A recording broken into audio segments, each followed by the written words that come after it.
ọ̀gbẹ́ni kan Dinkoko mọ́ ààrẹ Bọ́lá Ahmed Tinubu látàrí àkọlù àwọn bandit tó ti bẹ̀rẹ̀ sí ní ṣẹlẹ̀ lórílẹ̀‐èdè Nàìjíríà lẹ́nujọ́ mẹ́ta yìí. Ẹ wò eléyìí tó ṣẹlẹ̀ ní Angwarukuba ní Jos nípínlẹ̀ Plateau níjẹta yìí, òyìnbó yẹn lọ síbẹ̀ ó bẹ̀rẹ̀ sí í sọ fún ààrẹ Bọ́lá Ahmed Tinubu wípé ó máa regret gbogbo nǹkan tó ń ṣe yìí o, wípé wọ́n ń pa gbogbo àwọn èèyàn ẹ̀ nípakúpa nípa àfọnáfọ́nsú, pé ààrẹ Bọ́lá Ahmed Tinubu ò sì gbégbèsè kankan lórí ọ̀rọ̀ yìí.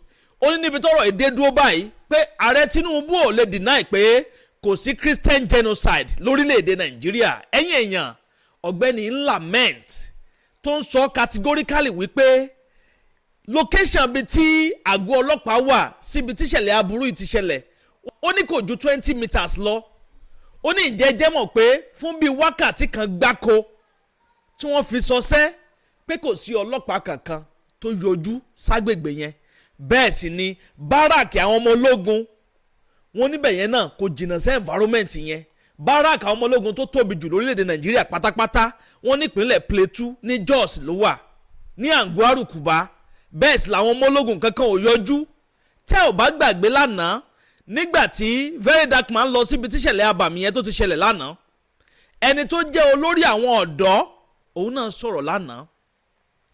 Ó ní pé àwọn ọmọ ológun wa wọ́n tún wá dáàbò bo àwọn bandit tó wá sọsẹ́ ní Angwarukuba ní Jos nípínlẹ̀ Plateau níjẹ̀ta yìí. Ẹ̀yin èèyàn, ọ̀rọ̀ yìí gbẹnu tán ó lékenkà bẹ́ẹ̀ náà ló pakasọ. Ẹ wò mo ti gbọ́ ohun tẹ́ mọ́ jẹ́dé o. Àwọn ìròyìn yàjóyàjó, ìròyìn ajá àbálẹ̀ lórí ìkànnì àdàbà tẹlifíṣàn bíi náà lẹ́tí láǹfààní láti máa gbọ́. Tẹ́ ò bá gbàgbé Minister of Defence ìyún General Christopher Musa rí lánàá òde yìí tó dé fìlà APC sórí tó ń campaign fáwọn ẹgbẹ́ òṣèlú APC. Ẹ̀yin èèyàn, ibi tá a dé dúró lórílẹ̀‐èdè Nàìjíríà báyìí, ẹ wò kọ́lọ́n ọba Èdùmàrè kó máa ṣaláàbò ẹ̀ lórí wa ni. Àkọlù aburú kan wáyé lánàá òde yìí, ẹ̀yin èèyàn, ní nǹkan bíi aago 6:30 nírọ̀lẹ́ àná ní Kautikari níjọba àbílẹ̀ Chibok nípínlẹ̀ Borno. Ẹ wò àwọn atiláwí wọ́n fẹ̀mí ọ̀pọ̀lọpọ̀ àwọn èèyàn wọ́n fi ṣòfò dànù lánàá òde yìí. Ẹ lọ sí Telegram channel wa ní comment section yẹn pẹ̀lú WhatsApp channel, ẹ wá wo òkú bó ṣe sùn lọ rẹ́ẹ̀rẹ́. Àwọn 20 ni wọ́n sọ wípé wọ́n padànù nípa àfọnáfọ́nsú. Ọ̀rọ̀ tí Angwarukuba la ṣe ń sọ lọ́wọ́ tá àti ìkú olórí ẹ̀ tí wọ́n pa àwọn yẹn lọ nípakúpa nípa àfọnáfọ́nsú. Àtúnṣọ̀rọ̀ yìí kan lánàá òde yìí níbi tí wọ́n ti ń ṣe wedding ní Kaduna táwọn bandit ya wọbẹ̀ tí wọ́n pa àwọn 13 ni wọ́n pa lójú ẹsẹ̀. Ọkọ àtìyàwó tí wọ́n ṣe wedding lọ́wọ́ ní reception hall wọ́n gbé gbogbo wọn wọnú igbó lọ pẹ̀lú gbogbo àwọn tó ń bẹ ní wedding yẹn pátápátá. Ẹ wo ibi tó orílẹ̀-èdè dé dúró báyìí. Gbogbo àwọn olórí wa gbogbo wọ́n sì káwọ́ gbéra wọ́n sì ń wò. Ààrẹ Tinubu ń sùn, wọ́n ń sùn. Tó ń bá mọ̀ pé àwọn ò kápá kínní mọ́, pàgbára àwọn ò lè ka, ẹ jẹ́ kí ààrẹ wulẹ̀ resign kó kúrò nípò tí wọ́n wà yẹn. Àbí what is now the essence? Pé a ní president lórílẹ̀-èdè tí wọ́n sì bẹ̀rẹ̀ sí ní pa àwọn aráàlú tẹ́ president lé lórí tí wọ́n bẹ̀rẹ̀ sí ní pa wọ́n lójoojúmọ́. Tí wọ́n ń pa wọ́n lójoojúmọ́. Àwọn wo ní ń pa wọ́n? Ọ̀gbẹ́ni Alex yẹn òyìnbó yẹn missionary ni ó sọ̀rọ̀ kan o. Ó ní pé àwọn ìjọba orílẹ̀-èdè Nàìjíríà wọ́n mọ̀ ń pa kínní. Bẹ́ẹ̀ sì làwọn agbófinró náà àwọn náà mọ̀ ń pa nǹkan tí ń ṣẹlẹ̀ lórílẹ̀-èdè yìí. Ẹ̀yin èèyàn, ọ̀rọ̀ yìí gbẹnu tán ó lékenkà bẹ́ẹ̀ náà ló pakasọ. Ẹ wò mo ti gbóhùn tẹ́ mọ́ jẹ́dé. Àwọn ìròyìn yàjóyàjó, ìròyìn ajá àbálẹ̀ mo gbèdé lórí ràbájì gan àti lórí rẹ́gẹ́dẹ́ fín. Ẹ dẹ́kun dábọ̀ ẹ súnmọ́ bí ẹ bá wá nǹkan fìdílé tàbí kẹ́ fìdílé nǹkan kẹ́ tún wá fetí gbéyàwó ọ̀rọ̀. Ètò yín náà ni ètò kan tọ́lọ́run ọba mi yọ́nú sí. Ètò ǹjọ́ o ti gbọ́? Ìwọ tó o bá gbọ́ nǹkan tí ń lọ́nú ayé, Ọlọ́run má jẹ́ ká dòkú nígbà tá a wà láàyè. Ó yá ẹ máa ń pín kínní káàkiri, ẹ máa pín káàkiri, ẹ máa share lógúnlógún lọ́gbọ̀nlọ́gbọ̀n, ẹ máa comment, kẹ́ máa like, kẹ́ máa fi èròǹgbà tiyín sísàlẹ̀ fọ́nrán yìí. Ibo ni kí n ti kọ́kọ́ mu ná? Ẹ jẹ́ mú ní agbó tí Kautikari yẹn. Ẹ ẹ wò ó nírọ̀lẹ́ àná ẹ̀yin èèyàn ẹ̀jẹ̀ ṣàn làbàlàbà nípínlẹ̀ Borno níjọba àbílẹ̀ Chibok local government area nípínlẹ̀ Borno aago 6:30 láṣálẹ́ ni àwọn bandits yìí àwọn Islamic jihadis wọ́n ya bo agbègbè yẹn lálẹ́ àná wákàtí kan gbáko ni wọ́n fi ṣe ọṣẹ́ tó ń ṣe àkọlù nípínlẹ̀ Borno lánàá kọ̀mándà tẹ́ ń wò yìí wọ́n pa kọ̀mándà yẹn ṣẹ̀ṣẹ̀ dé láti ìlú Èkó ni wọ́n láti jọ ẹ̀ fún bí ọ̀sẹ̀ kan ló ti lọ sí Èkó tó lọ sinmi wọ́n ní ó ń dé ta èdè lánàá òde yìí wọ́n sì pa kọ̀mándà yẹn kọ̀mándà tó gallant tó dúró re ọ̀pọ̀lọpọ̀ àwọn èèyàn míì ni wọ́n tún pa lánàá nípínlẹ̀ Borno ọ̀rọ̀ tí Angwaru Kuba là ń sọ lọ́wọ́ tá àti kú ń bẹ̀ àwọn bandit tún ya bobẹ̀ yẹn ọjọ́ wo ni kíní tó fẹ́ dẹ́kun náà èèyàn ọjọ́ wo ni gbogbo ìpànìyàn yìí ìjínigbé gbowó lọ́wọ́ ẹni ọjọ́ wo ló tó fẹ́ dẹ́kun lórílẹ̀‐èdè Nàìjíríà ojoojúmọ́ ni kíní ń le sí kàkàkẹ́wé àgbọ̀ndẹ̀ kòkòkò ní tún ń le sí lójoojúmọ́ how long la máa continue láti máa live life wa bí eléyìí kò sí retí ọ̀la fáwọn ọmọ wa mọ́ lórílẹ̀‐èdè Nàìjíríà yìí ọ̀pọ̀lọpọ̀ àwọn èèyàn ti ń jápa ẹni tí ò bá jápa báyìí ẹ jẹ́ tètè lọ gẹ́ẹ̀tì ìbọn àdá ọkọ̀ tẹ́ máa fi defend di ara yín torí pé kí ni ó ń bọ̀ báyìí àwọn là ń dẹ́ẹ̀dẹ́ o mọ̀kànmọ̀kàn báyìí sì lóye ń kàn eléyìí tó kára àwò ń padà bọ̀ wá kára ẹ̀dẹ́ o táwọn òkè ọya là ń gbọ́ báyìí ṣó di ìgbà tí wọ́n bá dọ́dọ̀ ti yín tán kẹ́ tó bẹ̀rẹ̀ sí ní gbégbèsè àwọn ìjọba orílẹ̀-èdè Nàìjíríà wọn ò gbégbèsè kankan ẹ̀rí lánàá tí fẹ́ẹ́ dàpọ̀ máa ń lọ sí Angwaru Kuba ó bẹ̀rẹ̀ sí ń jíjà àwọn ọ̀dọ́ tí ń bẹ́ẹ̀ yẹn wípé ẹgbẹ́ ìgbésẹ̀ ẹ take step ẹ má dúró dé ìgbà tíjọba bá tún wá ràn yín lọ́wọ́ ẹ lọ gẹ̀ẹ́tì àdá kẹ́ gẹ̀ẹ́tì ìbọn kẹ́ gẹ̀ẹ́tì ọkọ̀ ó ní pé kò kì í ṣe àwọn bandits nìkan ni wọ́n mọ̀ èèyàn pa ẹ̀yin yìí náà tẹ́ ń wò yìí ẹ̀yin ara yín ẹ̀yin náà lè pààyàn o kó tó di pé wọ́n pa yín tán ẹ̀yin náà ẹ̀ tètè self defence ni wọ́n ń pè é Bíbélì fọwọ́ sí ẹni tó bá fẹ́ pa ẹ́ ìwọ náà tètè sáré pa tó o bá pa tó pa ẹ́ o kú gbéǹtì ẹnu kódà Kùránì gan fọwọ́ sí pẹ́ni tó bá fẹ́ pa ẹ́ defend di ara ẹ̀ self defence kò kí ń ṣe ẹ̀ṣẹ̀ o nínú òfin kódà ní òfin orílẹ̀-èdè Nàìjíríà gan Bíbélì fọwọ́ sí Kùránì fọwọ́ sí defend di ara ẹ̀ má jẹ́ kí wọ́n pa ẹ́ ìwọ tó bá ti pa okú gbéǹtì ẹ̀ nìyẹn ẹ̀yin èèyàn ẹ jẹ́ ń yí kíní sókè kẹ́ wá gbọ́ gbogbo àlàyé ọ̀rọ̀ tí fẹ́ dàkú máa ń ṣe lánàá òde yìí tẹ́ bá fẹ́ wo gbogbo àwọn òkú tó sùn rẹ́rẹ́ ń bẹ ń comment section ẹ wo Telegram channel wa àti WhatsApp channel wa gbogbo ẹ̀ ń bẹ ń bẹ ó kún bẹ̀ bíbá ní ó kún bẹ̀ gidi ẹ̀yin tí ẹ̀ bá láyà ẹ má lọ wò ó ẹ wo fẹ́ dàkú máa bá ń gbóhùn sókè. Yesterday being 29th of March 2026 is a significant day in the Christian calendar. Yesterday was Palm Sunday, a day where the Christians feast and prepare for Easter. So as the people of Angwaru Kuba was feasting in preparation for the Easter, there was an attack. And the attack have left a lot of scars, including pregnant women. Please move!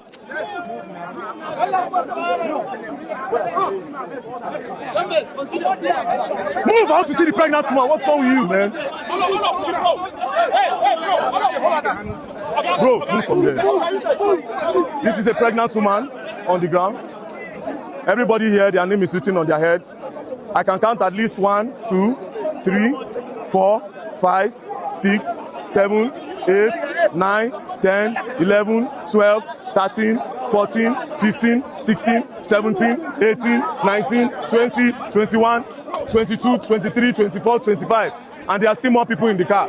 Now, this is what I want to say. While, listen to me. The Minister of Defense, I was surprised when you left your duty to secure lives and property and you were busy campaigning. I saw you wearing an APC cap. Is that your role? No. Is that the role of the minister? No. The Minister of Defense, who is supposed to be strategizing to protect people's lives, is campaigning. I've never seen that in my life. As I speak to you now, Today that this thing happens, stay here. Today that this thing happens, they will do the usual thing. They will send army, they will send police to make you feel safe. But after a few weeks, they will go, and these people will come back again. I overheard the chief of army staff saying that bandits, Boko Haram, that they are also part of Nigerians.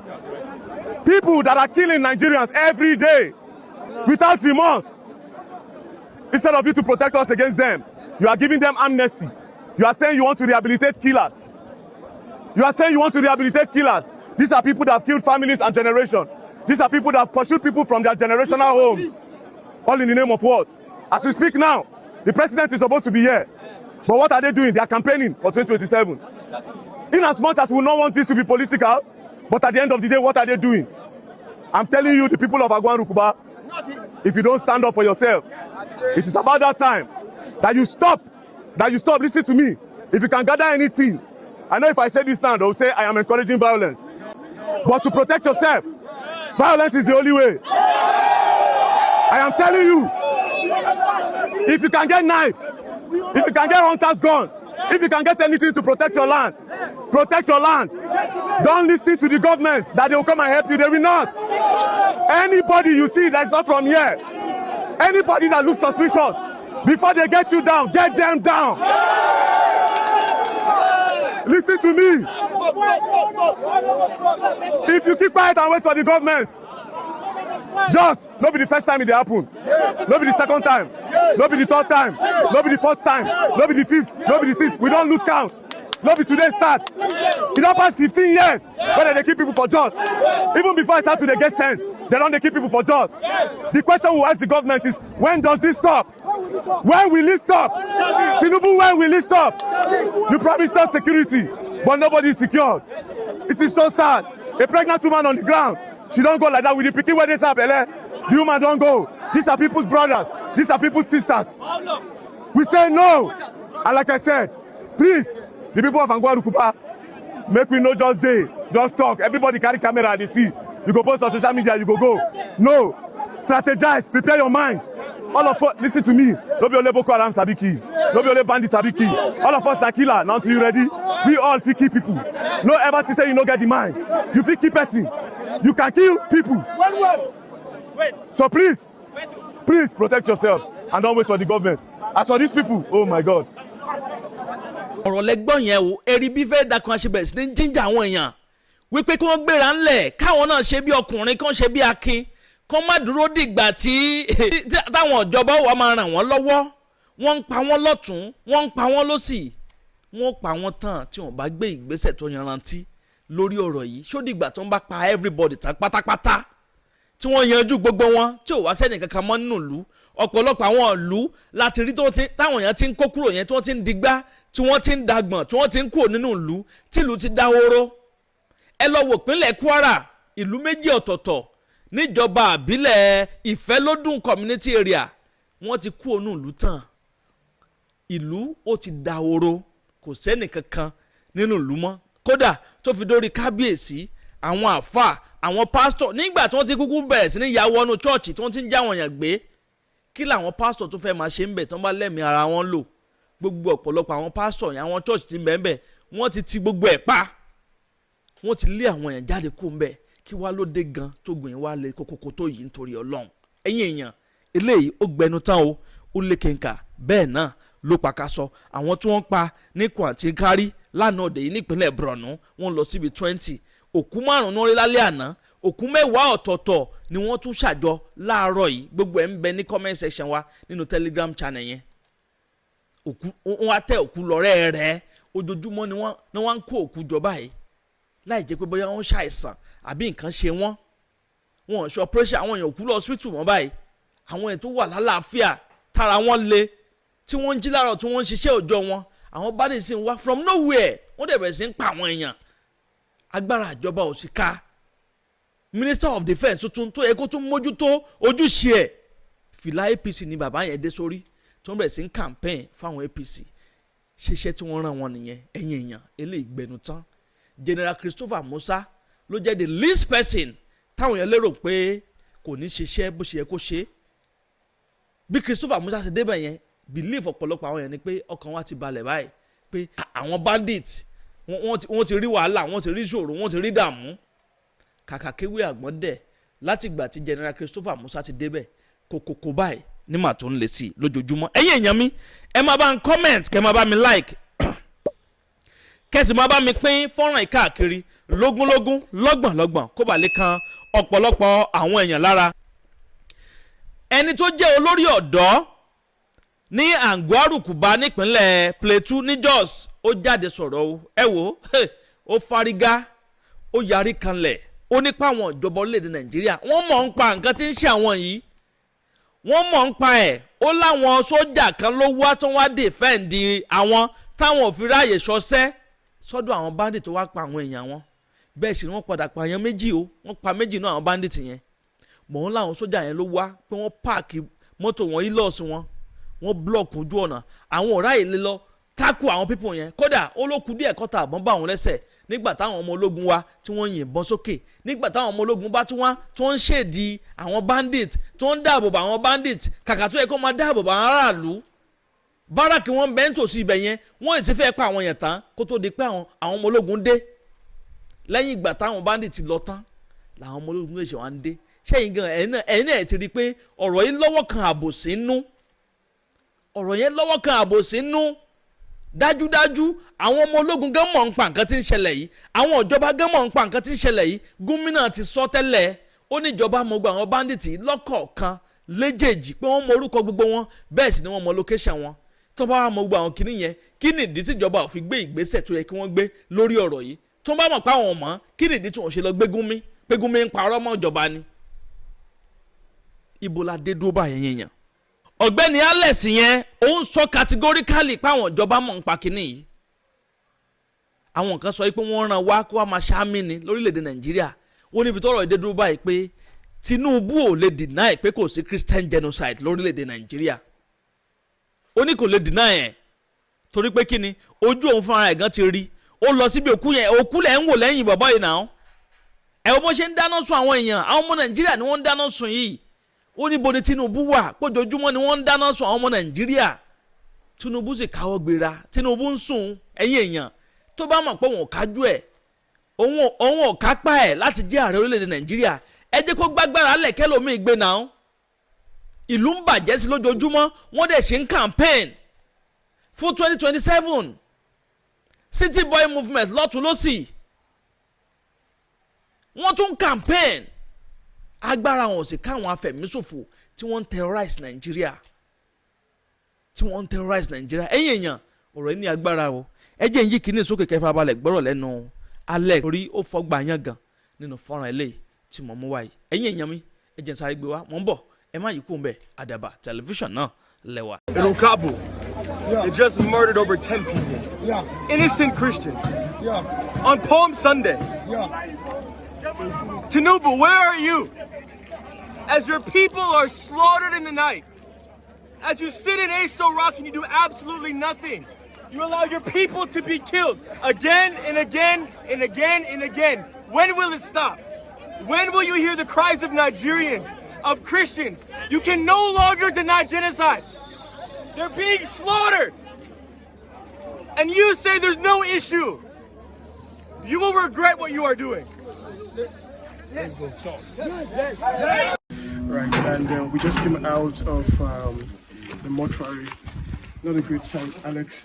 It's disgusting. And when I was there last night, there were roughly 11 or 12 bodies. And by the time we come here today, it's almost tripled. There's 30 people that were killed. And it's pure evil. And I don't know how this can continue to be tolerated.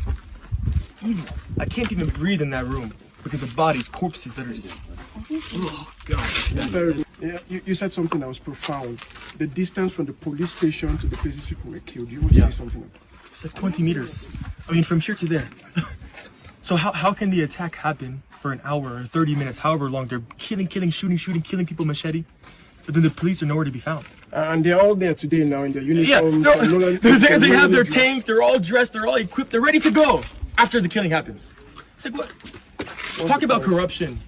You can't say that security and high leaders are not involved because this is routinely happening. I can't tell you the amount of stories that I've heard of where people are given warnings The security is alerted, and for hours no one comes. When we were there was a young guy who was saying something to you. He said that the policemen locked the doors, stayed indoors while the killings were happening. It's not a surprise. When evil reigns in a country and authorities partake in evil, it shouldn't be a surprise that these things are happening. But it has to be purified. It has to be purified because it can't continue. I mean, we're going around right now in real time while we're doing all of this. Sheikh Gumi is posting online about you. Gumi is posting about me. Bashir Ahmed is posting about me. When have they condemned the killings?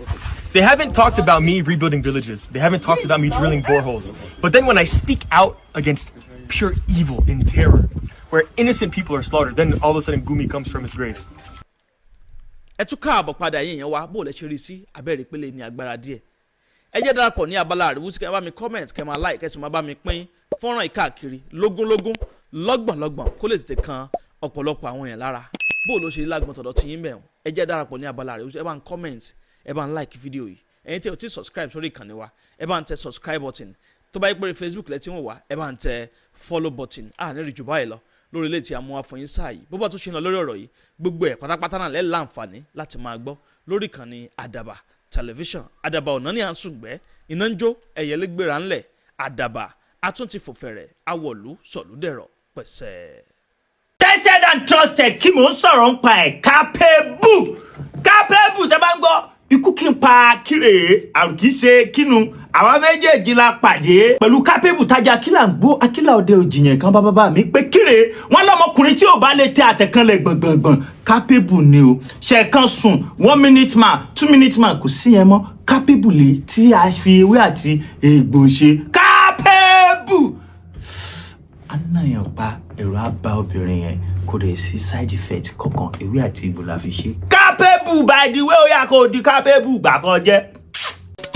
èwo ni ká ṣe kan kó dẹnu kọlẹ̀ ká má lè jìn dáadáa kóbìnrin kígbe lábẹ́ ẹni ká má ti gùnkè ká ti dà ọ̀nà àbáyọ ti dé o capable natural herbal remedy ló lè ṣe gbẹlura kó o dẹṣin gbẹmu kóbìnrin ó máa bẹ̀ kó ti tó tún wá tán síbẹ̀ o ìwọ tààtọ̀ ẹ ò lè dánmọ́ ìyẹn low sperm count ìwọ tó ní erectile dysfunction kó o bẹ̀rẹ̀ kó má lè nàró capable natural herbal remedy ló kápá ẹ̀ capable natural herbal remedy jẹ́ oògùn tá a fi ewé àtegbò ṣe tí a ṣe àkójọ ẹ̀ níbi tó mọ́ tónítóní àwọn tó mọ̀ nípa ewé àtegbò ló pákéjì ẹ̀ ó yá pé nọ́mbà yìí láti họ́dà capable natural herbal remedy tiẹ̀ 0906-866-4147 lẹ́ẹ̀kan sí 0906-866-4147 ó yá gbé capable lura kẹ́ni ẹlẹ́ni bá bá gbàṣẹ́ ṣe capable natural herbal remedy ló lè mú ẹ capable.